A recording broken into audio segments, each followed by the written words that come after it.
సమూయేలు మొదటి గ్రంథము 10వ అధ్యాయము 20వ వచనం నుంచి 24వ వచనం వరకు ఒకసారి నేను చదువుతున్నాను, చూడండి. ఇశ్రాయేలు గోత్రములన్నిటినీ సమూయేలు సమకూర్చగా బెన్యామీను గోత్రము ఏర్పడును. బెన్యామీను గోత్రమును వారి ఇంటి కూటముల ప్రకారము అతడు సమకూర్చగా మత్రి ఇంటి కూటమి ఏర్పడును. తర్వాత కీషు కుమారుడైన సౌలు ఏర్పడును. అయితే జనులు అతను వెతుకున్నప్పుడు అతను కనబడలేదు. కావున వారు ఇక్కడికి ఇంకొక మనుషుడు రావాల్సి ఉన్నది కదా అని యెహోవా యొద్ద విచారణ చేయగా, యెహోవా ఇదిగో అతడు సామానులో దాగి ఉన్నాడని సెలవిచ్చును. వారు పరిగెత్తుకుని పోయి అక్కడి నుండి అతను తోడుకుని వచ్చిరి. అతడు జన సమూహంలో నిలిచినప్పుడు భుజములు మొదలుకొని పైకి ఇతరుల కంటే ఎత్తుగలవాడుగా కనబడును. అప్పుడు సమూయేలు, జనులందరిలో యెహోవా ఏర్పరిచిన వారిని మీరు చూచితిరా? జనులందరిలో అతని వంటివాడు అక్కడో లేడని చెప్పగా, జనులందరూ బొబ్బలు పెట్టుచు రాజు చిరంజీవగనుగా కానీ కేకలు వేసిరి. ప్రార్థన చేద్దాం. పరిశుద్ధుడైన ప్రభువా, నిత్య నివాసి, మీకు వందనాలు. మీ కృపలో మీ ప్రియ కుమారుని ఈ లోకానికి పంపించి మా కొరకు ప్రాణం పెట్టి మమ్మల్ని విమోచన చేయాలని మీ యందు విశ్వసించిన వారిని, ఇదిగోనయ్యా కుమారుని విశ్వసించిన వారిని మమ్మల్ని నీతిమంతులుగా చేయడానికి ఈరోజున అనుదినము ప్రతిరోజు మమ్మల్ని ఆదరణకర్తవై నడిపిస్తున్న పరిశుద్ధాత్మ దేవుని యొక్క సహాయాన్ని బట్టి కృతజ్ఞతాస్తులు చెల్లిస్తూ ఈ చదవబడిన లేఖన భాగంలో ఉన్న సత్యాన్ని పరిశుద్ధాత్ముడు ద్వారా మాకు సహాయం చేసి ఇందులో ఉన్న సత్యాన్ని మీరు గ్రహించి మీ కృపలో వాక్యానుసారంగా నడవడానికి కావాల్సిన ఆధ్యాత్మిక జీవితం మాకు అందరికీ దయచేయమని యేసుక్రీస్తును నామములో అడిగి వేడుకుంటున్నాం తండ్రి, ఆమేన్. ఈరోజు మనం ధ్యానం చేస్తున్న అంశం పేరు ఏంటంటే నాయకత్వము దేవుని వరం. నాయకత్వము దేవుని యొక్క వరము. మనము ఈ 10వ అధ్యాయంలో 17 వచనం 18, 19 వచనాలు గత వారం మిస్పాలో జనులందరినీ సమూయేలు సమకూర్చాడు. ఎందుకు సమకూర్చాడంటే ఇశ్రాయేలు ప్రజలు సకల జనులు మర్యాద చొప్పున రాజు కావాలన్న మాటను బట్టి వాళ్ళందరినీ మిస్పాలో సమకూర్చి మరి ఐగుప్తు నుండి విడిపించిన విషయాన్ని గుర్తు చేశాడు. గత చరిత్ర అంతా ఒకసారి సమూయేలు వాళ్ళందరికీ ఏం చేశాడంటే గుర్తు చేశాడు. జనులు దేవుని త్రోసివేసి రాజును కోరిన తప్పిదాన్ని ఎత్తు చూపించాడు 18వ వచనంలో 19వ వచనంలో. ఇప్పుడు రాజును ఎంపిక చేసే ప్రక్రియ ప్రారంభించబడుతుంది. దేవుడు ఎవరిని ఎంపిక చేశాడో తెలియజేయడానికి ప్రాచీన ఇశ్రాయేలు పద్ధతిలో చీటీలు వేసే విధానాన్ని ఉపయోగించాడు. మీకు ముందు మధ్యాహ్నం చెప్పిన మరలా చెప్తున్నాను, వాక్యం చెప్పేటప్పుడు నా వైపు మాత్రమే మీరు చూడండి. సో 19వ వచనాన్ని ఆయనను మీ దుర్దశలన్నింటినీ ఉపద్రవములన్నింటినీ పోగొట్టి మిమ్మల్ని రక్షించిన మీ దేవుని మీరు ఇప్పుడు విసర్జించి మా మీద ఒక రాజుగా నియమింపమని ఆయన అడిగి ఉన్నారు. కాబట్టి ఇప్పుడు మీ గోత్రములు చెప్పునను మీ కుటుంబములు చెప్పును మీరు యెహోవా సన్నిధిని హాజరు కావలెను అని 19వ వచనంలో సమూయేలు ఆజ్ఞాపించిన దాన్ని బట్టి ఇప్పుడు ఇశ్రాయేలు గోత్రాలన్నీ కూడా హాజరయ్యారు. అది 20వ వచనం నుండి మనం చూద్దాం. ఇశ్రాయేలు గోత్రములన్నిటినీ సమూయేలు సమకూర్చగా బెన్యామీను గోత్రము ఏర్పడును అని రాయబడి ఉన్నది. 19వ వచనంలో సమూయేలు మొత్తం 12 గోత్రాలని కూడా మిస్పాలో దేవుని సన్నిధిలో వాళ్ళు ఏం చేశాడంటే సమకూర్చాడు. ఎందుకు సమకూర్చాడు? ఇశ్రాయేలు ప్రజలకు ఇప్పుడు రాజు కావాలి. ఆల్రెడీ దేవుడు ఎంపిక చేసేసాడు. ఆ వ్యక్తి ఎవరనే విషయం సమూయేలుకి తెలియపరిచాడు. సమూయేలు కూడా సౌలుని వ్యక్తిగతంగా ఏం చేశాడు? అభిషేకించాడు. ఇప్పుడు బహిరంగంగా జనులందరి సమక్షంలో దేవుని ఎంపిక మరొకసారి ఇక్కడ కనబడుతూ ఉంది.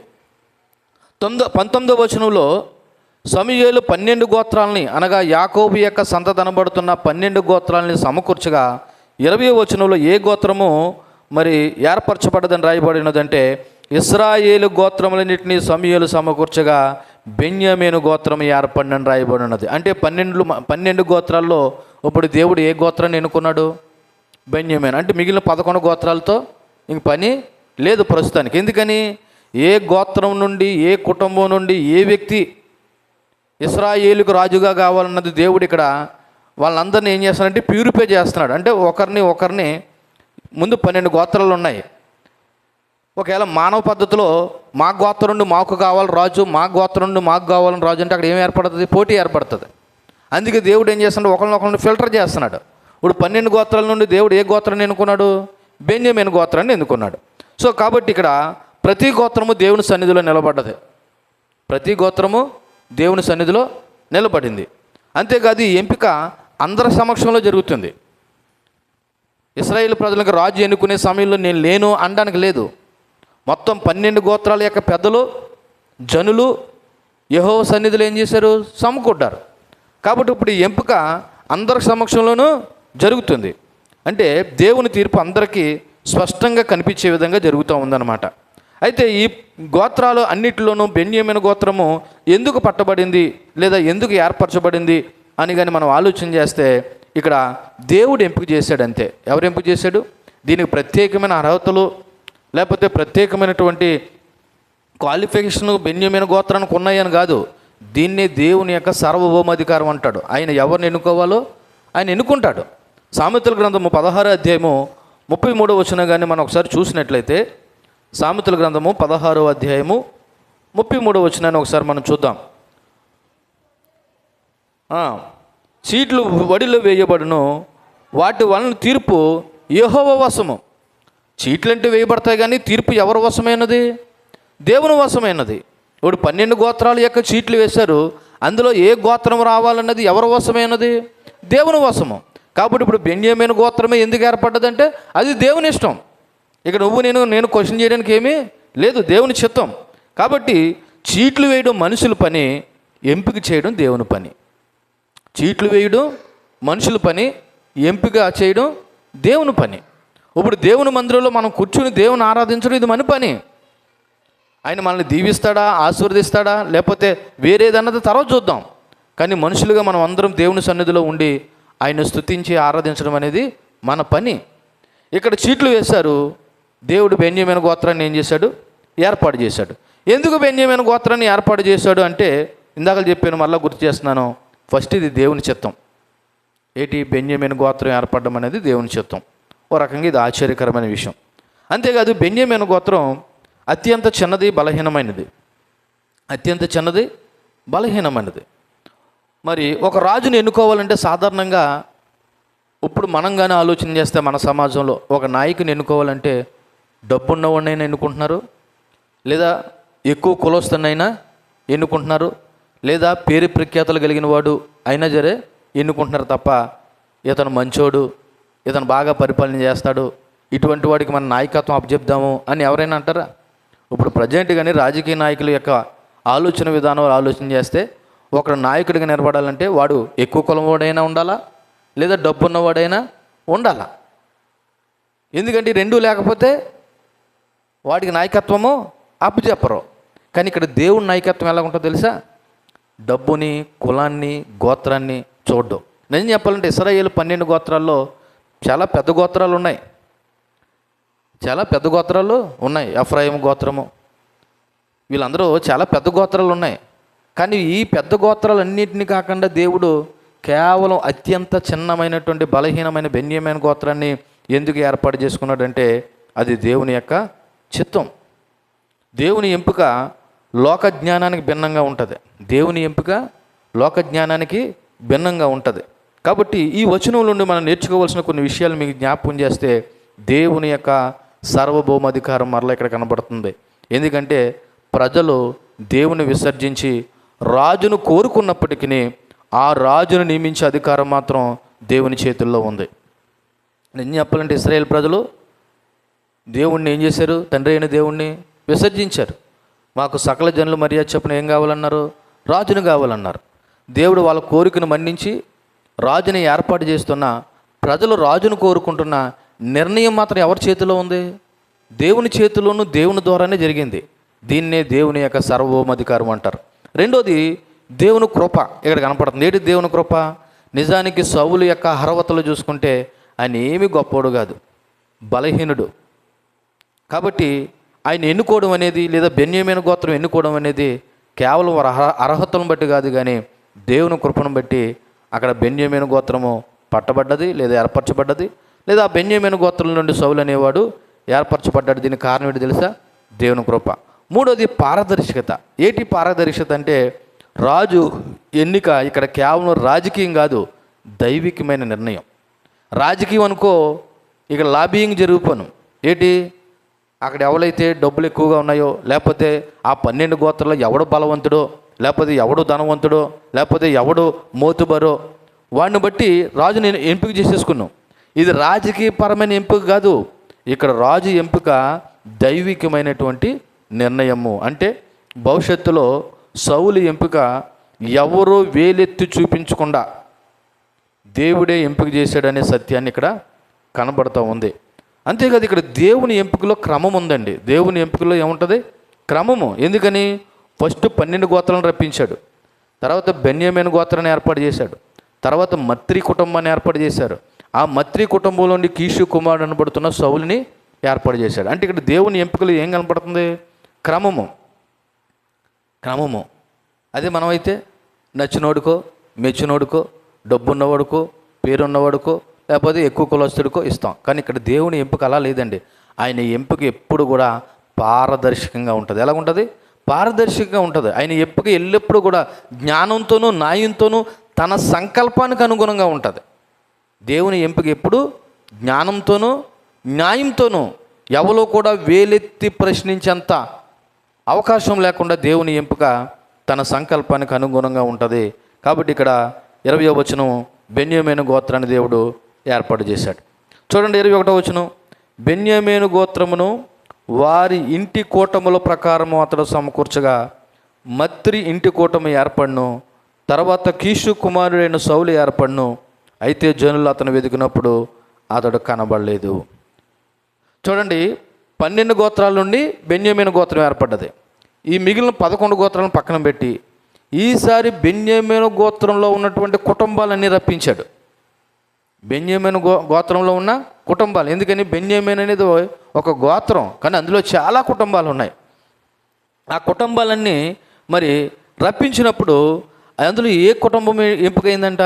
మత్రి కుటుంబము ఎంపికైంది. మళ్ళా ఆ మత్రి కుటుంబం నుండి ఎవరు ఎంపికయ్యారంట? కీషు కుమారుడు అయినటువంటి సౌలు ఎంపికయ్యాడు. అంటే దేవుడు ఫిల్టరేషను ఒకటే చేసుకుంటూ ఫైనల్గా ఇశ్రాయేలు ప్రజలకి కాబోయే రాజు ఎవరన్న విషయాన్ని అక్కడ బయలుపరుస్తున్నాడు. కానీ విచిత్రం ఏంటంటే అక్కడ సౌలు అనేవాడు కనబడలేదంట. సౌలు అనేవాడు ఏం చేయలేదు? కనబడలేదు. ఎందుకని? సీటు సౌలు పేరట వచ్చిన సౌలు అక్కడ కనిపించలేదు. సౌలుకి అప్పటికే విషయం తెలుసు, జన సమూహానికి దూరంగా దాక్కున్నాడు. ఎందుకని? మనకు తెలుసు 10వ అధ్యాయం 1వ వచనంలోనే సమూయేలు సౌలుని వ్యక్తిగతంగా ఏం చేశాడు? అభిషేకించాడు. ఇప్పుడు బహిరంగంగా తన పేరు వస్తుందనే విషయం ఎవరు తెలుసు? సౌలుకు తెలుసు. కానీ సౌలు దాక్కున్నాడు. ఎందుకు దాక్కున్నాడు ఏంటన్నది మన తర్వాత వచనంలో ధ్యానం చేద్దాము.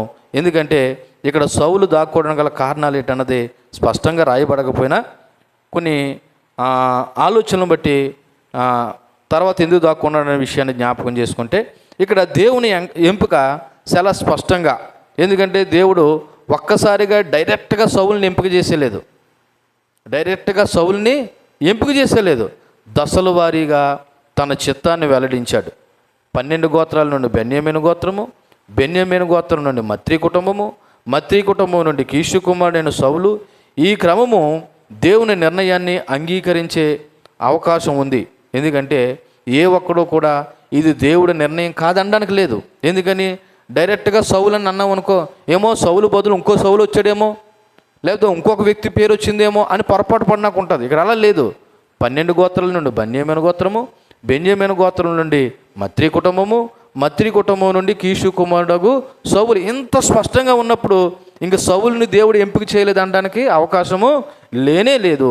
ఇది దేవుని ఎంపిక యొక్క పారదర్శకతను తెలియజేస్తుంది. అన్నిటికంటే ముఖ్యంగా రేపు అన్న రోజున సౌలుని సమూయేలు నిర్ణయించాడు అనడానికి కూడా అవకాశం లేదు. ఇక్కడ సౌలుని సమూయేలు నిర్ణయిస్తున్నాడా? దేవుడు నిర్ణయిస్తున్నాడా? దేవుడే నిర్ణయిస్తున్నాడు.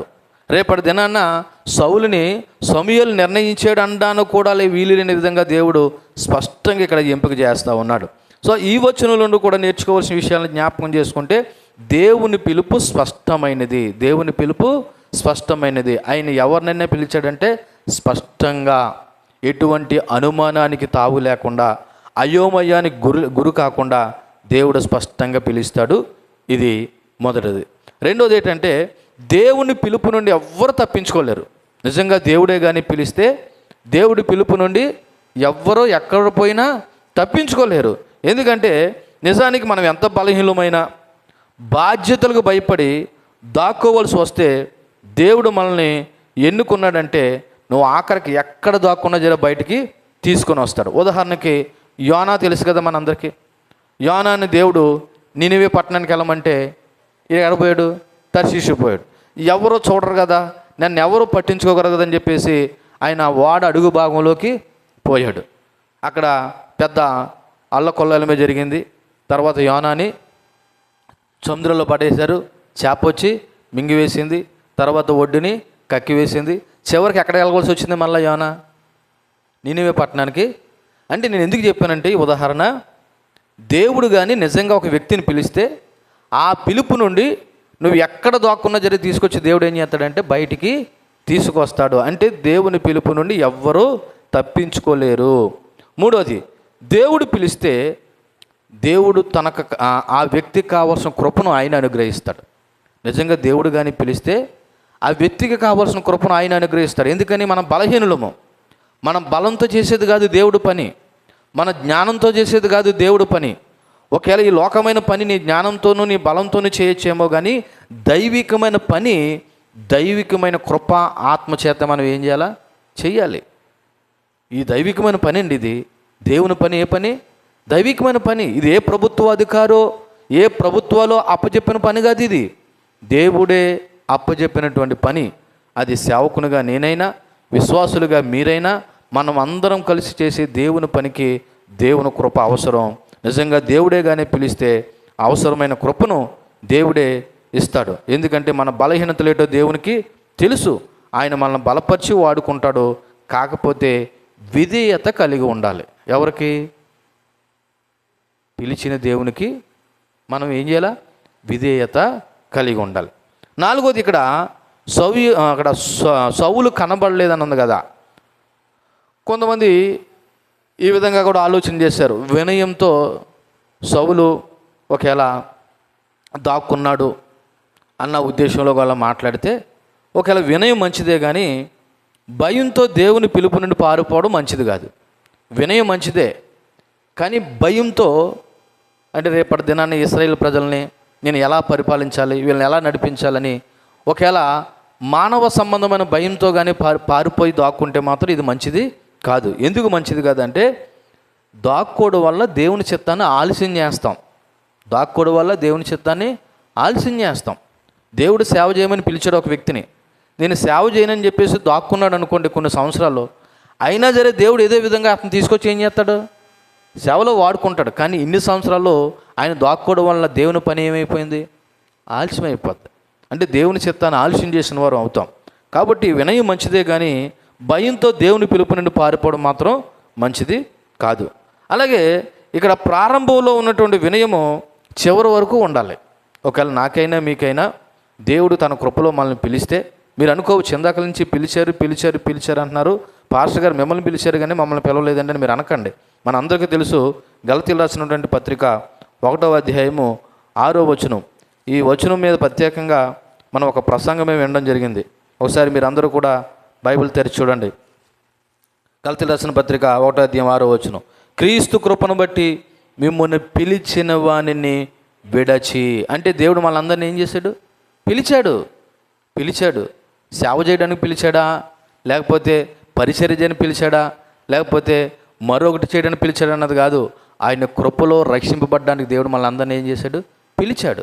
ఈ పిలుపులో మనం అందరం ఏం చూపించాలంటే విధేయత చూపించాలి. ఏం చూపించాలి? విధేయత చూపించాలి. ప్రారంభంలోనూ చూపించాలి విధేయత, చివరి వరకు కూడా విధేయత చూపించాలి. ఆలకిస్తున్నారా? ప్రారంభంలోనూ చూపించాలి విధేయత, చివరి వరకు కూడా ఏం చేయాలా? విధేయత చూపించాలి. కానీ ఇక్కడ సౌలు జీవితంలో అలా జరగలేదు.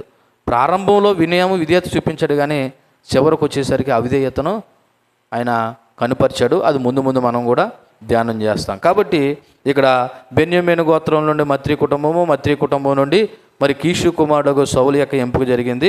కాకపోతే ఎంపిక చేసే సమయానికి సౌలు అక్కడ ఏం చేయలేదంట? కనబడలేదంట.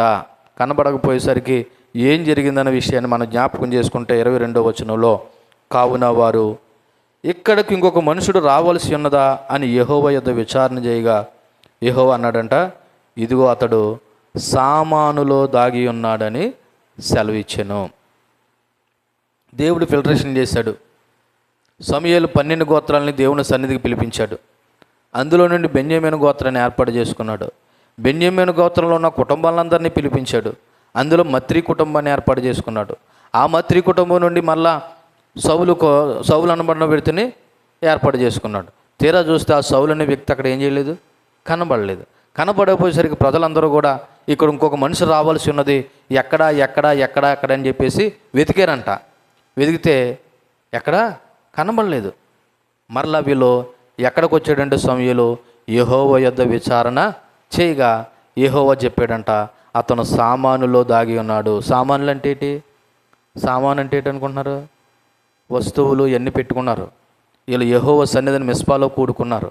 12 గోత్రాల పెద్దలు, 12 గోత్రాల యొక్క జనులు అందరూ ఒక చోటకు వచ్చినప్పుడు వాళ్ళకి కావాల్సిన ఆహారము, వస్తువులు అవన్నీ ఒక చోట ఏం చేశారు, దాపెట్టారు. పోయి అక్కడ పోయి ఏం చేసుకున్నాడు, దాక్కున్నాడు. సామానులు అంటే వస్తువుల మధ్య దాక్కున్నాడు, లగేజీ బ్యాగుల మీద దాక్కున్నాడు. అంతే తప్ప ఇది ఒక ప్లేస్ కాదు. కాబట్టి పలానా చోట సామానుల్లో దాగి ఉన్నాడని యెహోవా వాళ్ళకి ఏం చేశాడంట, తెలియపరిచాడంట. సో ఫైనల్గా సౌలు పేరు మీద సీటు వచ్చిన సౌలు అక్కడ కనబడలేదు. కాబట్టి అందుకు సమూయేలు దేవుని మరల ఏం చేశాడంటే అడిగాడు. ఇది రాజును బహిరంగంగా ప్రకటించడానికి చివరి దశ అని చెప్పాలి, 22వ వచనం. కాబట్టి సౌలు దాగి ఉండడం దేవుడు తెలియపరిచాడు. నిజానికి ఇది ఉద్దేశపూర్వకంగానైనా దాగి ఉండొచ్చు సౌలు, లేదా భయంతోనైనా సందేహంతోనైనా దాగి ఉండొచ్చు, లేదా వినయంతోనైనా దాగి ఉండొచ్చు. ఏమో, ఎందుకంటే ఎందుకు దాగి ఉన్నాడు అన్నది కారణం రాయబడలేదు. ఒకవేళ భయం వేసైనా దాగి ఉండొచ్చు, లేదా వినయంతోనైనా దాక్కొని ఉండొచ్చు, లేకపోతే సందేహంతోనూ లేకపోతే భయంతోనూ ఉద్దేశపూర్వకంగానైనా మొత్తానికి సౌలు దాక్కొని ఉండొచ్చు. ఎందుకు దాక్కున్నాడు అన్నది పక్కన పెడితే పలానా చోట దాక్కున్నాడు అనే విషయాన్ని దేవుడు ఏం చేశాడు, తెలియపరిచాడు. కాబట్టి ఇక్కడ దేవుని సమాధానం సౌలు ఎక్కడ ఉన్నాడు అన్నది తెలిసింది.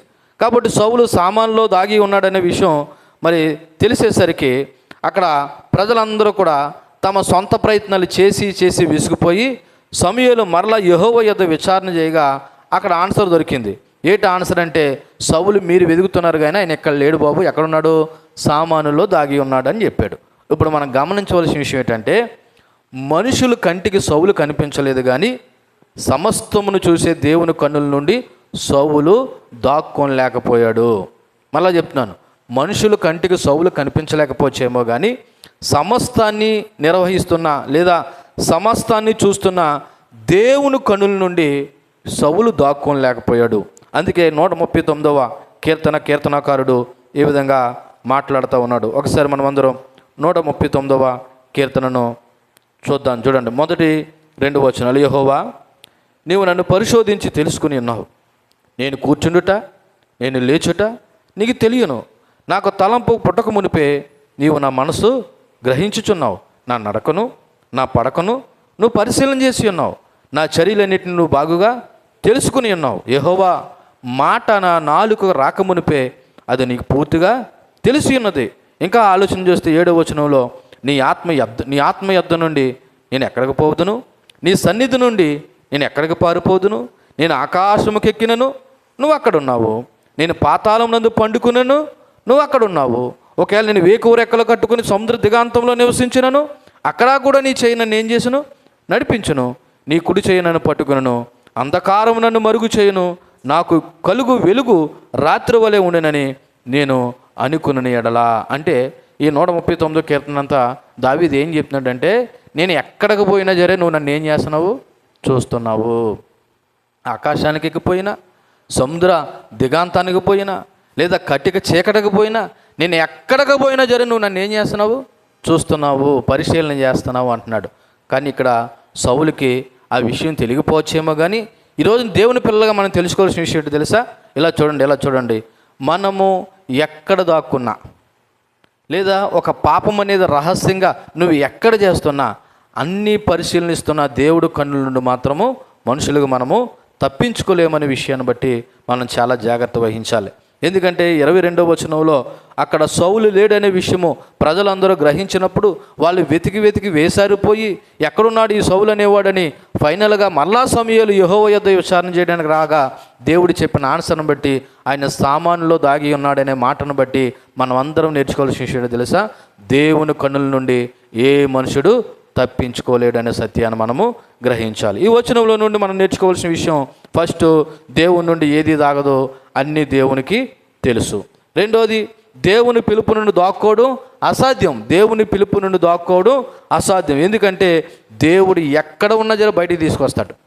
సౌలు సామానులోనే కాదు, ఆఖరికి అవసరమైతే ఆ ప్రాంతాన్ని విడిచిపెట్టేసి మిస్పాన్ని విడిచిపెట్టేసి ఎక్కడికి పారిపోయినా జరే సౌలు ఎక్కడున్నాడో అడ్రస్ చెప్పేవాడు దేవుడు. మూడోది, సందేహం వస్తే దేవుణ్ణి అడగాలి. సందేహం వస్తే అంటే డౌట్ వస్తే ఎవరిని అడగాలి? దేవుణ్ణి అడగాలి. ఎందుకు దేవుణ్ణి అడగాలి తెలుసా? ఇక్కడ సమూయేలు ఇంకొక మనుషుడు అనేవాడు మనకు కనబడలేదు, ఎక్కడున్నాడని చెప్పేసి ప్రజలందరూ అడిగితే సమూయేలు ఎక్కడ పోయి విచారణ చేశాడంట? మీరు చూడండి 22వ వచనంలో, కావున వారు ఇక్కడికి ఇంకొక మనుషుడు రావాల్సి ఉన్నదాని యెహోవా యొద్ద విచారణ చేయగా యెహోవా ఇదిగో అతడు సామానులో దాగి ఉన్నాడని సెలవిచ్చాను. అంటే ఎవరి దగ్గర విచారణ చేశారు ఇలా? అంటే నీకు డౌట్ వస్తే, నేను అందుకే అప్పుడప్పుడు చెప్తూ ఉంటాను, అమ్మా మీరు ఏదైనా చేసేటప్పుడు, ఏదైనా కార్యాన్ని తలపెట్టేటప్పుడు, మీరు ఏది చేసినా మీ జీవితంలో మీకు డౌట్ వస్తే ఫస్ట్ ఎవరిని అడగండి? సేవకుడినైనా అడగండి, లేదా దేవుణ్ణైనా అడగండి అని చెప్తున్నాను. ఎందుకని మనం చేసే ప్రతిదీ దేవునికి మహిమకరంగా ఉండాలి. మనకు అన్నీ తెలుసు అని అనుకోకూడదు. నాకు తెలిసి మీకు అన్నీ తెలుసు అనుకుంటే లోక సంబంధమైన విషయాలు తెలిసేమో కానీ వాక్యానుసారమైన విషయాలు మీకు ఇంకా తెలుసుకోలేకపోతున్నారు. నిజానికి ఇది మీ యొక్క అవిధేయత, అజ్ఞానమును. అందుకే తెలియని పక్షంలో మీరు ఎవరిని అడగాలి? దేవుణ్ణైనా అడగాలి, దేవుని సేవకుడినైనా అడగాలి. ఎందుకని ఇక్కడ సౌలు అనేవాడు కనబడకపోతే వాళ్ళు ప్రయత్నాలు చేశారు, మన వల్ల కాదని చెప్పేసి ఎవరి దగ్గరకు వచ్చారు? దేవుని యొద్దకు వచ్చారు. నేనేమంటానంటే, నీ వల్ల కాదనే కంటే ముందు అసలు ప్రభువా నా వల్ల ఏది కాదు, నీ వల్ల అవుతుందని దేవుడి దగ్గరికి వస్తే ఆయనే కార్యాలు మన విషయంలో కలుగు చేసుకుంటాడు. కాబట్టి నాలుగోది, ఇక్కడ భయపడే నాయకుడు సౌలు, బలపరిచే దేవుడు యెహోవా. ప్రజలందరూ ఏం కోరుకున్నారు? సకల జనులు మర్యాద చొప్పున మాకు ఏం కావాలన్నారు? రాజు కావాలన్నారు. తీరా రాజు ఎంపిక చేస్తా, రాజు పోయి ఎక్కడున్నాడు? సామాన్లో దాక్కున్నాడు. అంటే ఏం చేస్తున్నాడు? భయపడుతున్నాడు. అలా భయపడే వ్యక్తిని కూడా దేవుడు ఏం చేశాడంటే బలపరుస్తున్నాడు. అంటే దేవుడు బలపరిచి, మనుషులు అనబడుతున్న మనము దేవుని మీద ఆధారపడాలి తప్ప మనుషుల మీద కాదు అనే విషయాన్ని మనము గ్రహించాలి. చూడండి 23వ వచనాన్ని నేను చదువుతున్నాను. వారు పరిగెత్తుకుపోయి అక్కడి నుండి అతను తోడుకుని వచ్చిరి. అతడు జనసమూహంలో నిలిచినప్పుడు భుజములు మొదలుకొని పైకి ఇతరుల కంటే ఎత్తు గలవాడుగా కనబడెను అని రాయబడి ఉన్నది. మరి సామాన్యుల మధ్య సౌలు దాగి ఉన్నాడనే విషయం తెలిసిన తర్వాత ప్రజలు పరిగెత్తుకుని పోయి అతను తీసుకుని వచ్చారంట. ఆ వ్యక్తిని జనుల మధ్య నిలబెట్టినప్పుడు అతని యొక్క శరీర ఆకృతి ఇక్కడ వర్ణించబడతా ఉన్నది. ఇక్కడ ఫస్ట్ మనం ఆలోచన చేస్తే ప్రజలు పరిగెత్తుకుని పోయారనే మాట కనబడుతుంది. ఎందుకంటే ఇక్కడ ప్రజల ఉత్సాహం కనబడుతుంది. ఏంటి ఉత్సాహము? మాకు రాజు కావాలి. ఆల్రెడీ ఆ రాజు ఎవడన్న విషయం డిక్లేర్ అయిపోయింది, కానీ మనిషి కనబడలేదు. కానీ మనిషి సామాన్లో దాగి ఉన్నాడని దేవుడు చెప్పాడు. ఇలా చెప్పగానే అందులో కొంతమంది ఏం చేశారంట? పరిగెత్తుకుని పారిపోయారంట. ఎక్కడ పారిపోయారు? ఆ సామానులో దాగి ఉన్న సౌలుని తీసుకుని రావడానికి పారిపోయారు. అంటే ఇక్కడ ప్రజలకి ఎంత ఉత్సాహం కనబడుతుందంటే, దేవుడు చెప్పిన మనుషుడు ఎలాగుంటాడు, ఏ విధంగా ఉంటాడు, మాకు కూడా జై కొట్టడానికి, మా ముందు నడవడానికి మాకు కూడా రాజు కావాలని చెప్పేసి జనులు పరిగెత్తుకుని పారిపోయారండి. ఇక్కడ మనం ఒక విషయం గమనించాలి. వీళ్ళ ఉత్సాహమే కాదు, వీళ్ళ ఆసక్తి కూడా కనబడుతుంది. మీకు విషయం చెప్పనా? మీరు కూడా చూడండి, అప్పుడప్పుడు కొన్ని విషయాలకు చాలా ముందుంటారు. ఎందుకు ముందుంటారంటే అది మీకు ఆసక్తి దాని మీద. నేనేమంటాను తెలుసా? ఆ ఆసక్తి దేవుని విషయంలోనూ, దేవుని మందిరానికి రావడం విషయంలో ఉంటే బాగుపడతారు, దీవించబడతారనే విషయాన్ని జ్ఞాపకం చేస్తున్నాను. అంటే నా ఉద్దేశం దేవుని మందిరానికి వచ్చేస్తాను కాదు, మీరు దేవుని సన్నిధిలోకి వస్తున్నారనే విషయాన్ని బట్టి. ఇక్కడ ఇశ్రాయేలు ప్రజలు కాబోయే రాజు పాలన చోట ఉన్నాడని తెలియగానే వాళ్ళు ఆసక్తితో పరిగెత్తుకుని ఉత్సాహంతో పారిపోయారు. కారణం ఏంటంటే దేవుడు చెప్పిన వెంటనే సౌలును ప్రజల మధ్యకి తీసుకుని వచ్చారు. రెండోది, అప్పుడు ప్రజలు మధ్య సౌలు నిలబెట్టగా సౌలు మరి ఎలా ఉన్నాడని తెలుసా? మనం ఆల్రెడీ 9వ అధ్యాయం 2వ వచనంలో చూడండి. అతనికి సౌలు అనే ఒక కుమారుడు ఉన్నాడు. అతడు బహు సౌందర్యం గల యవనుడు. ఇశ్రాయేలులో అతని పాటి సుందరుడు ఒకడును లేడు. అతను భుజములు మొదలుకొని పైకి ఇతరుల కంటే ఎత్తుగలవాడని ప్రారంభంలో సౌలు గురించి దేవుడు చెప్పిన మాటలని ఇప్పుడు ప్రత్యక్షంగా జనుల మధ్య మరొక మారు జ్ఞాపకం చేస్తున్నాడు. ఎందుకని? సౌలు అనేవాడిని అంతవరకు ఎవరు చూడలేదంటే బహుశా కీషు కుటుంబం వాళ్ళు చూడుండొచ్చు, మత్రి కుటుంబం వాళ్ళు చూసి ఉండొచ్చు. కానీ 12 గోత్రాల యొక్క ప్రజలు సౌలుని ఇంతవరకు చూసి ఉండకపోవచ్చు. ఎందుకని? వీళ్ళు కొన్ని లక్షల మంది జనాభా. ఈ లక్షల జనాభాలో మరి సౌలు అనేటువంటి వ్యక్తి అందరికీ కనపడకపోవచ్చు. ఉదాహరణకి నేనే ఈ ఊర్లో పుట్టిన నేనే చాలామందికి తెలియకపోవచ్చు. ఎందుకని? నేను అందరికీ తెలియాలని రూల్ ఏమీ లేదు.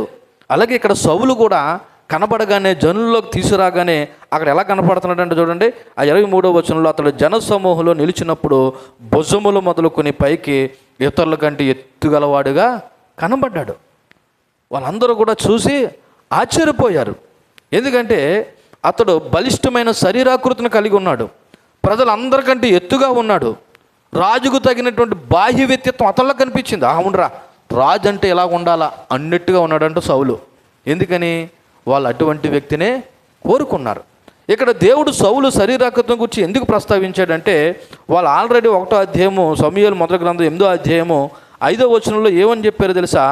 ఇదిగో సిద్ధగించము, నువ్వు వృద్ధుడవు, నీ కుమారులు నీ ప్రవర్తన వంటి ప్రవర్తన గలవారు కారు గనుక సకల జనుల మర్యాద చొప్పున మాకు ఒక రాజును నియమింపము, అతడు మాకు న్యాయం తీర్చునని అతనితో అన్నారు. వీళ్ళు బయట రాజులను చూశారు. ఫిలిస్తీన్లు, అన్యరాజులు, అమ్మోనీయుల రాజులను వీళ్ళు ఏం చేసి చూశారు. వాళ్ళ రాజులు ఎలాగ ఉన్నారంటే పెద్దగా పొడవుగా ఉన్నారు. మాకు కూడా అటువంటి ఒక బలమైన రాజు ఉంటే బాగుండే ఆలోచనలో వీళ్ళు ఉన్నారు. నిజంగా వాళ్ళు అనుకున్నట్టుగానే సమూయేలు శరీరాకృతి ఎలాగుందంటే ఆజానుభావుడు, అందగాడు, వాళ్ళందరికంటే ఎత్తైన వాడు. అందువల్ల దేవుడు ప్రజల కోరికకు అనుగుణంగా వారికి కనిపించేలాగా సౌలును వారికి ఇచ్చాడు. అయితే ఈ సంఘటన నుండి ఒక ముఖ్యమైన సారాంశం, ఆధ్యాత్మిక విషయం ఏం నేర్చుకోవాలి తెలుసా?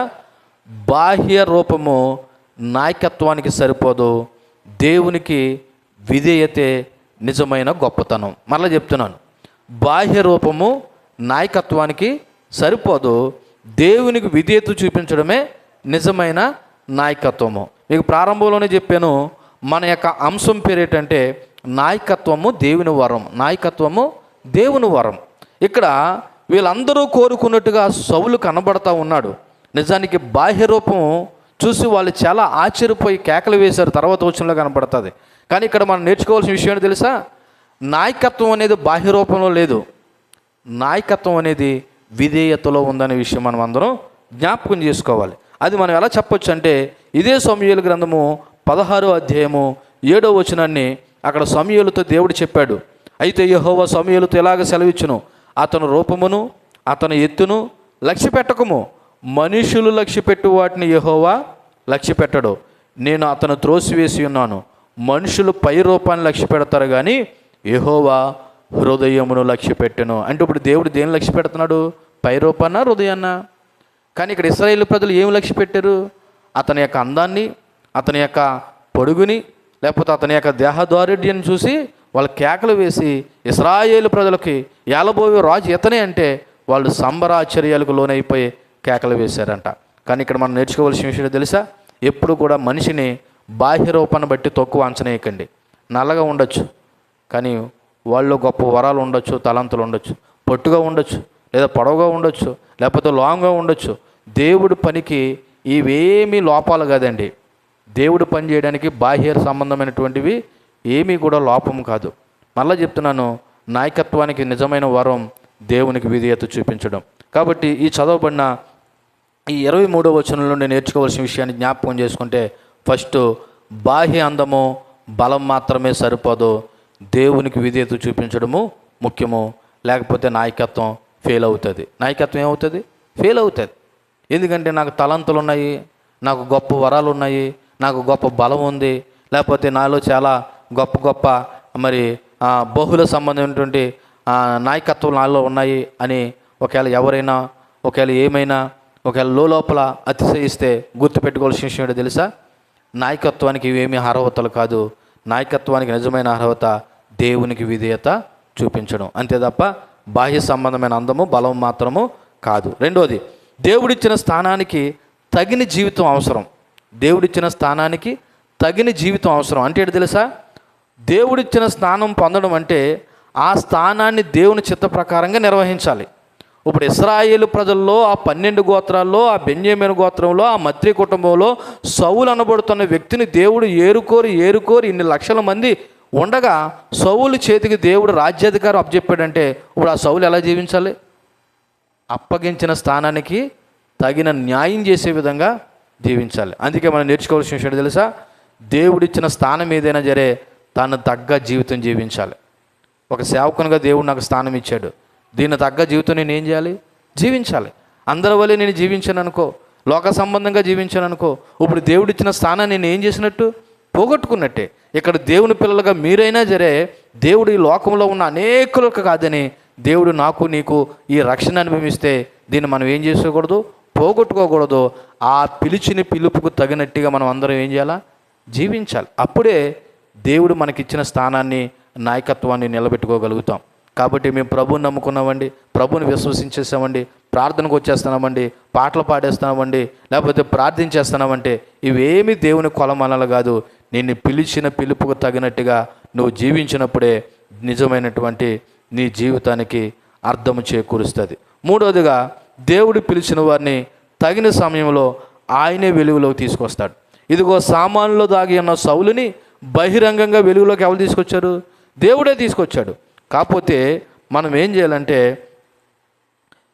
కొద్దిగా వెయిట్ చేయాలి. కొద్దిగా ఏం చేయాలి? దేవుడు మరలా వెలుగు తీసుకొచ్చే వరకు మనం ఏం చేయాలి? వెయిట్ చేయాలి. కాబట్టి దేవుడు పిలిచిన వారిని తగిన సమయంలో ఆయనే వెలుగులోకి తీసుకొస్తాడు. చివరిగా 24వ వచనం చదివి ముగించుకుందాం. 24వ వచనంలో, అప్పుడు సమూయేలు జనులందరిలో యెహోవా ఏర్పరిచిన వారిని మీరు చూచితిరా? జనులందరిలో అతను వంటి వాడు ఒకడు లేడని చెప్పగా జనులందరూ బొబ్బలు పెట్టుచు రాజు చిరంజీవగునుగాకని ఏం వేశారంట? కేకలు వేశారు. ఈ వచనంలో సౌలుని అధికారపూర్వకంగా సమూయేలు రాజుగా ఏం చేశాడంటే ప్రకటించేశాడు, డిక్లేర్ చేసేసాడు. ఇదిగో మీరు కోరుకున్నటువంటి రాజు ఎవరో కాదు, ఈ సౌలు అనబడుతున్న వ్యక్తే అని ఎప్పుడైతే డిక్లేర్ చేశాడో, సమూయేలు ప్రకటన చేశాడో, యెహోవా ఏర్పరిచిన వాడు ఇతడే అని చెప్పాడో, ఈ మాట చాలా ముఖ్యమైన మాట. ఎందుకో తెలుసా? అక్కడ స్పష్టంగా రాయబడిన మాట, సమూయేలు జనులందరిలో యెహోవా ఏర్పరిచిన వాడు అంటే ఇప్పుడు సౌలు ఎంపిక ఎవరి ఎంపిక? దేవుని ఎంపిక. ఇది మానవుల ఎంపిక కాదు అనే విషయాన్ని జ్ఞాపకం చేశాడు. అంతేకాదు జనులందరిలో అతనికి సమానుడు లేడు అనే విషయాన్ని ఇక్కడ సమూయేలు జ్ఞాపకం చేస్తున్నాడు. కారణం ఏంటంటే సౌలు ఎత్తు, సౌలు బలము, సౌలు ఆకర్షణ అందరికంటే ఉన్నతుడని ధృవీకరించాడు. అంతేకాదు జనులు కూడా ఏం చేశారంట? మరి బొబ్బలు పెట్టుచు రాజు చిరంజీవగునుగాకని కేకలు వేశారంట. ఇది ప్రాచీన కాలంలో రాజులకి ఇచ్చేటువంటి సాంప్రదాయమైనటువంటి శుభాకాంక్షలు అన్నమాట. ఓ రకంగా చెప్పాలంటే జనులు సంతోషంతో, ఉత్సాహంతో సౌలుని ఏం చేశారనమాట? అంగీకరించారు రాజుగా. ఈ వచనం నుండి కూడా మనం నేర్చుకోవాల్సిన విషయాలు జ్ఞాపకం చేసుకుంటే ప్రతి వ్యక్తి దేవుని ఎంపికకు లోబడాలి.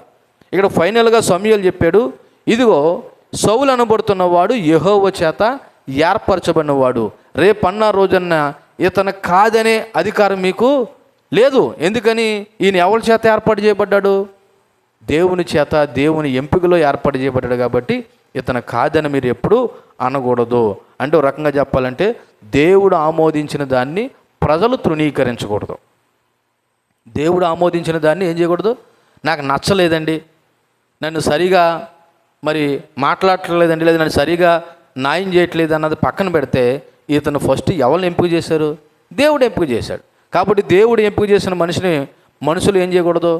తృణీకరించకూడదు. రెండోది, ప్రతి అధికారం దేవుని నుండే వస్తుంది. ప్రతి అధికారం ఎక్కడి నుంచి వస్తుంది?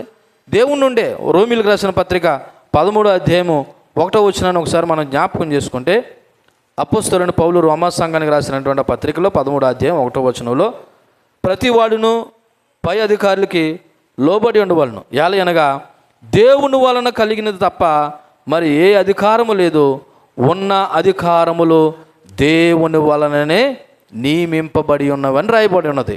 అంటే ఈ భూమి మీద పరిపాలించే ఏ నాయకుడైనా, ఏ అధికారైనా, ఎవరు ఏ పోస్టులో ఉండాలో, ఎవరు ఏ పదవిలో ఉండాలో అన్నది నిర్ణయించేది ఎవరన్నమాట? దేవుడే. నువ్వు ఒప్పుకున్నా ఒప్పుకోకపోయినా, అది సెంట్రల్ గవర్నమెంట్లో ప్రభుత్వం అయినా, స్టేట్ గవర్నమెంట్లో ప్రభుత్వం అయినా, ఆఖరి ఇక్కడ పంచాయతీ ప్రెసిడెంట్ అయినా, లేకపోతే ఏ అధికారి అయినా, ఎవడు ఏ పదవిలో ఎక్కడ ఏ స్థానంలో ఉండాలన్నది నిర్ణయించేది ఎవరు? దేవుడే.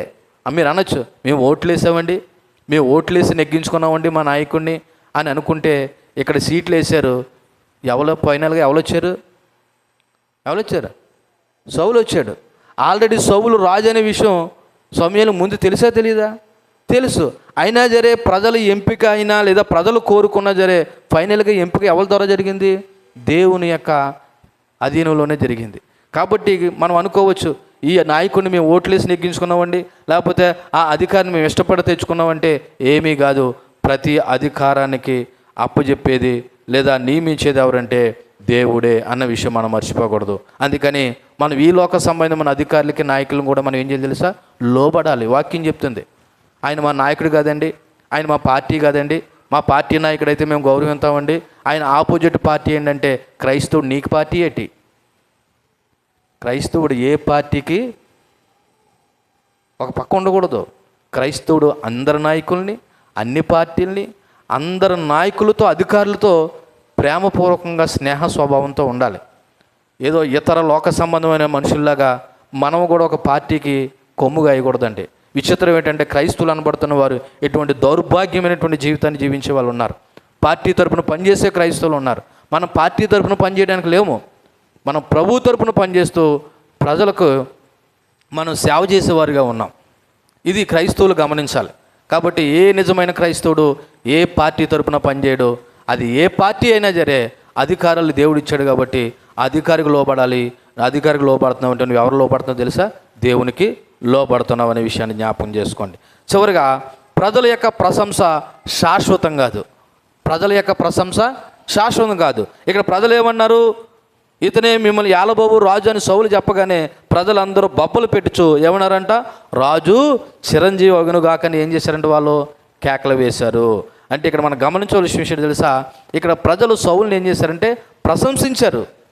చిరంజీవి అగును కాకనని వాళ్ళని ఏం చేశారు? సంతోషంతో సౌలుని మరి పొగిడారు ఓ రకంగా చెప్పాలంటే. కానీ ఈ పొగడతలు, ఈ ప్రశంసలు ఎప్పుడూ ఉండవు. ఇప్పుడు పొగిడిన మనుషులే మరుసటి రోజు మళ్ళీ ఏం చేస్తారు? తిడతారు అవసరమైతే. ఇక్కడ ప్రజలు ప్రశంసలు శాశ్వతం కాదు. దేవుని ఆమోదం ముఖ్యమైనది, దేవుని ఆమోదం శాశ్వతమైనది. కాబట్టి ఈ చదవబడినటువంటి ఈ 21, 20, 21, 22, 23, 24 వచనాల నుండి మనం నేర్చుకోవాల్సిన విషయం ఏంటో తెలుసా? దేవుని ఎంపిక లేదా దేవుని యొక్క నాయకత్వం అనేది దేవుడు మనకి ఇచ్చిన వరం అనే విషయాన్ని జ్ఞాపకం చేసుకోవాలి. సౌలు ఇక్కడ రాజుగా ఎంపిక చేయబడ్డం సౌలు యొక్క భౌతికమైన అర్హతలను బట్టి కాదు, సౌలు యొక్క గుణాలను బట్టి కాదు, సౌలు యొక్క కుటుంబం యొక్క పేరు ప్రఖ్యాతులను బట్టి కాదు, కేవలం ఆయన కృపను బట్టి సౌలుని ఇశ్రాయేలు ప్రజలకు మొట్టమొదటి రాజుగా దేవుడు ఏం చేశాడు? నియమించాడు. అలాగే ఇక్కడ ఉన్న నీవు కానీ నేను కానీ ఆయన మహాకృపను బట్టి ఈ లోకంలో నుండి, ఈ పాపంలో నుండి తప్పించబడి ఆయన యొక్క ఆయన పిల్లలుగా దేవుని మన తండ్రిగా లేదా మన యొక్క ప్రభువుగా ఈ రోజున మనం కలిగి ఉన్నామంటే ఆయన కృప తప్ప మరొకటి ఏమీ కాదు. కాకపోతే గమనించవలసిన విషయం తెలుసా? ఇక్కడ ఉన్న మనం అందరం కూడా ఒక కుటుంబానికి, లేకపోతే ఒక సమాజానికి, లేకపోతే కొన్ని సందర్భాల్లో కొన్ని పనులకి మన నాయకత్వం వహించే విధంగా దేవుడు మనల్ని ఉంచాడు. ఈ నాయకత్వ స్థానాన్ని మనం ఏం చేసేది తెలుసా?